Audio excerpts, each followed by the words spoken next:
대통령 취임식 비용이 33억 원, 그 다음에 초대 인원 5만 명. 이 결정은 작년에 문재인 정부와 민주당이 한 것으로 드러났습니다.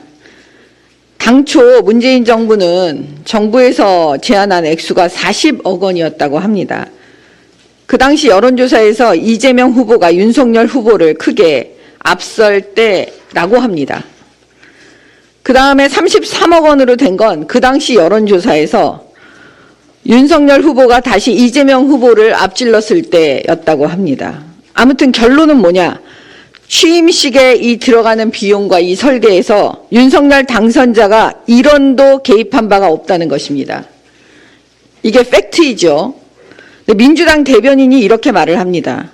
윤석열 당선인 취임식에 역대 대통령 취임식 중 가장 큰 비용인 33억 원이 투입될 것으로 전망된다. 화성에서 온 사람 말투예요. 이웃집 남자가 하는 얘기입니까 지금? 코로나 민생 회복 시국에 도저히 믿을 수 없는 초호화 혈세 잔치, 이렇게 비난을 하고 있습니다.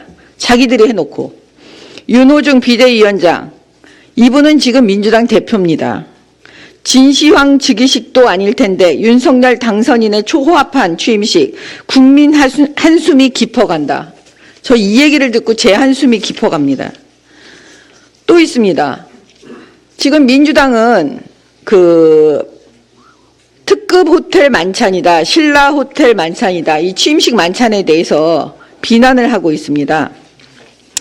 윤호중 민주당 비대위원장이 통째로 전세 낸 특급 호텔의 화려한 불빛은 국민 시름을 깊게 만들고, 그런데 사실관계는 이렇습니다. 청와대에서 만찬을 해도 특급 호텔, 조선호텔, 신라호텔 등 이 특급 호텔에서 직원들이 나와서 하기 때문에 청와대에서 만찬을 하든 호텔에서 만찬을 하든 그 돈이 그 돈이라고 합니다. 똑같다고 합니다. 2018년 김여정이 국내에 왔을 때 청와대 임종석 비서실장 주재로 서울시내 최고급 호텔인 반얀트리 클럽앤스파에서 했습니다. 그때 돈 얼마 들어갔습니까? 민주당은 입만 열면 거짓말입니다. 그리고 팩트라고 주장하고 있습니다. 국민들을 계속 속이고 있습니다.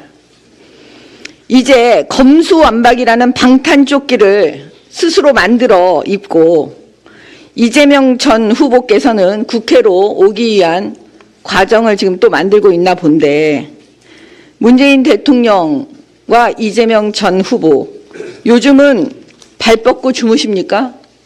검수완박 방탄조끼 만들어져 가지고 우리 국민들께서 그렇게 민주당이 원하는 대로 하도록 내버려 두시지는 않을 겁니다. 저는 이렇게 제안합니다. 앞으로 국회의원, 고위공직자, 선거사범 이 세 가지는 검찰에 직접 수사할 수 있도록 하는 법안 만들기 운동을 우리 국민들께서 시작하실 것으로 봅니다. 꼭 그렇게 하셔야 합니다. 이상입니다. 더불어민주당에는 민주가 없었고 국민의힘에는 힘이 없었습니다. 검수완박이라는 법안 내용의 찬반을 따지기 전에 헌법 개정에 버금가는 이 법안이 이렇게 짧은 시간 만에 표결에 붙여진 것 자체를 바라보며 민주주의가 훼손된 것이 통탄스러울 뿐입니다. 입법부의 수장인 국회의장으로서 본분을 망각하고 정권의 앞잡이 노릇을 한 박병석 국회의장은 국회의장직을 사퇴하고, 국회의원으로서 위장 탈당이라는 전대미문의 꼼수로 민주주의를 우롱한 민영배 국회의원은 국회의원직을 당장 사퇴하십시오. 박병석, 민영배 의원은 기자 출신으로서 대한민국의 민주화를 이끌어왔다 자부하셨던 분들인데, 이런 분들이 기득권이 되면서 스스로 민주주의를 훼손하는 자기 부정을 저질렀다는 사실에 기가 찹니다. 부끄러운 줄 아시고 당장 사퇴하십시오. 당신들의 추태는 역사가 영원히 기억할 것입니다. 오늘부터 인사청문회가 시작됩니다. 국민의힘은 국민의힘 정권이 임명한 인사라 해서 무조건적으로 감싸지 않겠습니다. 공직 역량과 공직 윤리를 토대로 새 정부의 기조에 맞게 우리가 직면한 위기를 헤쳐나갈 적임자가 맞는지 인사청문위원들과 국민들께서 객관적이고 공정하게 평가해 주십시오. 아무쪼록 후보자들께서 본인들에게 제기된 각종 의혹들을 잘 해명해 주시길 바라겠습니다. 아울러 더불어민주당도 지나친 발목 잡기로 건설적인 청문회를 지켜보고자 하는 국민들을 피로하고 분노케 하지 말아주시길 간곡히 당부드리겠습니다. 윤석열 정부는 문재인 정부의 실정을 바탕으로 바로잡으라는 국민의 명령으로 세워졌습니다. 민생 회복은 윤석열 정부와 국민의힘의 최우선 과제입니다. 하지만 현재 대한민국의 경제 상황은 한 치 앞도 보이지 않는 미궁 속에 있습니다. 가계대출 금리는 4%에 육박을 하고 있고 소비자 물가 상승률이 10년 만에 4%까지 상승하고 밥상 물가는 코로나19 사태 전에 비해 30%가 상승을 했습니다. 유가, 전기요금 등 오르지 않는 것이 없습니다. 문재인 정부 5년간의 유산이 회복할 수 없을 만큼 무거워 국민 생계는 파산 직전에 놓여 있습니다. 불안정한 국제 정세 등 다양한 대내외적 요소들로 인해 윤석열 정부의 부담이 큰 것은 사실이지만 윤석열 정부와 국민의힘은 경제적 불확실성을 최소화하고 국민의 민생을 안정시켜야 하는 책무를 가지고 있습니다.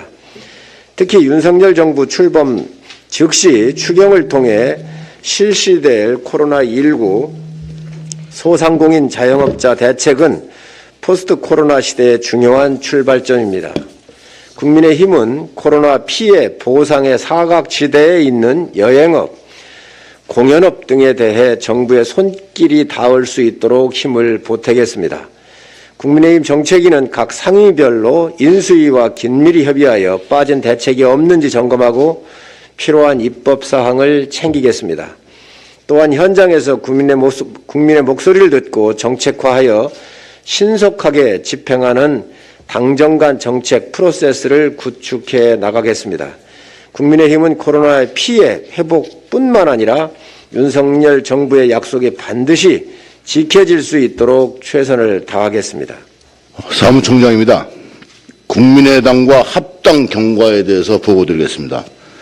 4월 18일 양당 대표의 흡수 합당을 선언하고 22일 2차 전국위원회 합당안을 의결하고 25일 75차 최고위원회 사무총장, 전략기획부총장, 기획조정국장으로 수임기관을 지정하였습니다.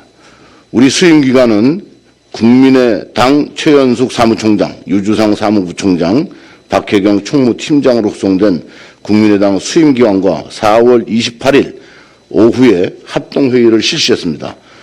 합동회의에서 우리 당의 당명, 강령, 당헌, 당대표 및 간부 등을 그대로 사용하는 것으로 의결하였습니다. 실체적 논의는 마무리되었고 중앙선거관리위원회에 오늘 오전 중 합당 신고를 할 예정입니다. 중앙선거관리위원회는 내일 중 내부 보고를 거쳐서 오후에는 신고가 수리되어 합당 공고가 예상됩니다. 합당의 법적 효력은 합당이 공고된 때로부터 발생하므로 마지막까지 최선을 다해서 양당이 하나 되도록 하겠습니다. 이상입니다.